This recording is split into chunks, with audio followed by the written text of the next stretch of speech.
my name is Olia Hercules and I'm a chef from London. Welcome to my YouTube channel. Originally I'm from the Ukraine, was born in the Soviet Union. I lived in Cyprus and Italy, but today I'm feeling nostalgic and I would really love you to try and make these dishes that I grew up with. So today we're going to explore Georgian cuisine. We're going to make busan tabaka, which is a great old Georgian dish, the most popular outside of Georgia. So we're going to spatchcock the pusans, rub them with garlic and cook them in quite a lot of butter actually, but I'm not going to apologize. And we're going to weigh the chickens down so they kind of fry and steam at the same time. It's a really interesting technique and I will show you how to do that properly soon. Then we're going to make lobio, which is a bean dish from Georgia, and it has fenugreek seeds and coriander seeds and fresh coriander and some caramelized onions. It's amazing. The sauce that I'm going to make today is called tkemali. In Georgia they make it from tiny small green plums. In winter in the UK we just have these regular supermarket plums, which are going to be nice and tart, as this dish should be. It uses a little bit of hot smoked paprika and some dill at the end. It's a really lovely sauce to set off the chicken's buttery richness.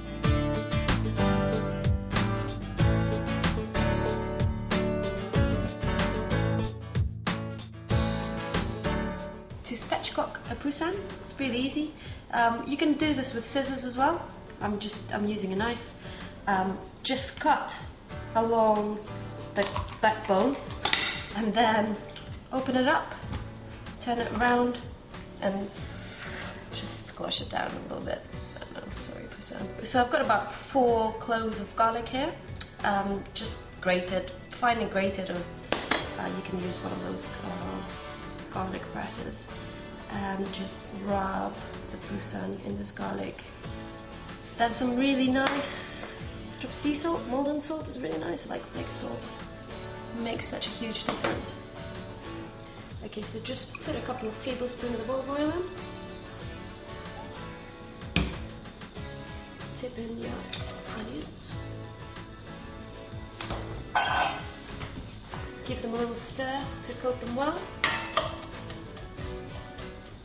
Once you get the onions started, you can cover them with a MacCuish, which is literally just a circle cut out from some baking parchment. Just cover them, put them on over a low heat and forget about them for about half an hour. Give them a little stir from time to time. You will brown them at the end, the last 10 minutes or so. So we add the butter in and just a tiny splash of olive oil so the butter doesn't burn.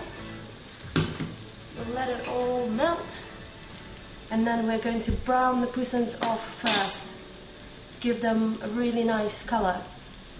And then another thing that you will need is a smaller frying pan, another cartouche here, and then something heavy. Now, to press it all down, what I've got here is this granite mortar, which is so heavy, but it's perfect. I'm just trying to think what my mum used to use when I was little. Probably one of those like monolith iron dumbbells, really old school, probably quite dangerous, but the chicken tasted great, so we didn't care. Okay, so the butter is foaming. First we'll put the chickens cut side down. So put both of them in.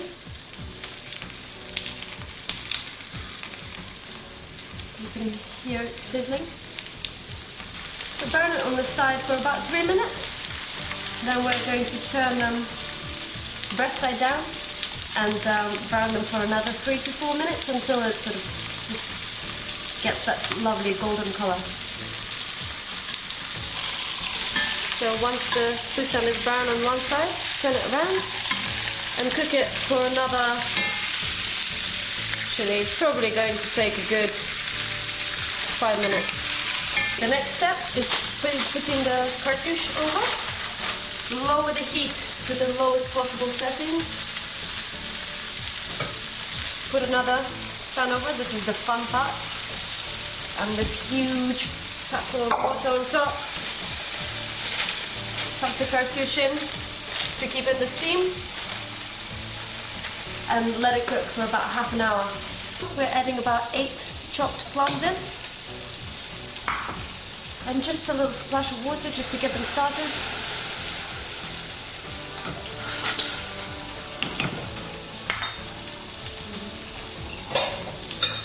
We're going to wait for them to start breaking down a little bit, and once they start doing that, we're going to add the smoked paprika and reduce them quite a bit so the sauce concentrates and becomes really flavoursome. So for the dressing, it's really simple. All you do is add a pinch of molten salt into the vinegar. This will dissolve it.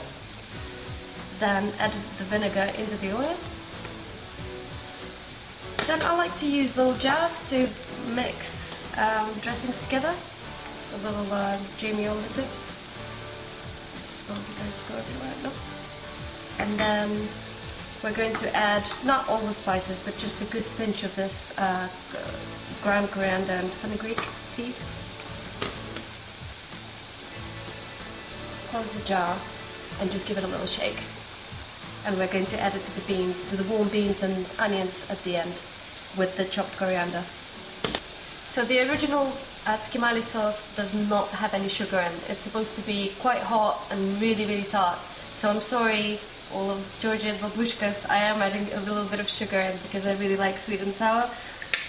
And it's just nice to add a little bit.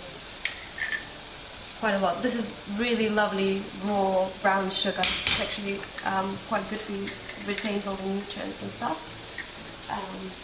Then add a pinch of salt and about half a teaspoon of smoked paprika. Give it all a good stir and wait for them to really disintegrate. Then we're going to give them a mash with a fork and continue cooking them until the sauce is quite reduced. So these onions are nice and caramelized now. We're going to leave them on a medium heat, and we're going to add these beans, which I have drained and rinsed really well. You don't want any of that fairy water clinging to them.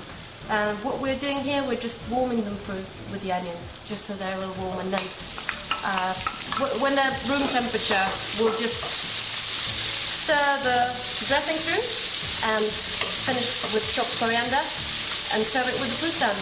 Amazing. Okay, so to check that your fusan is ready, looks ready to me. Let's just check. Remove the cartouche. Oh, look at that colour. Amazing. Gorgeous. It's good to let them rest for about 5 minutes.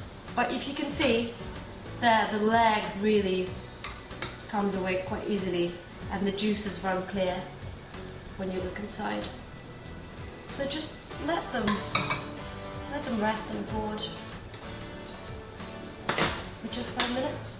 Then add a huge amount of herbs. So to remind you, there's tarragon, there's dill, there's parsley, and there's some basil as well, which is a rather typical sort of Georgian combination of herbs, which is quite interesting, I think. Tarragon is so underused, I love to use it. So we're just adding it to the butter, giving it a good stir.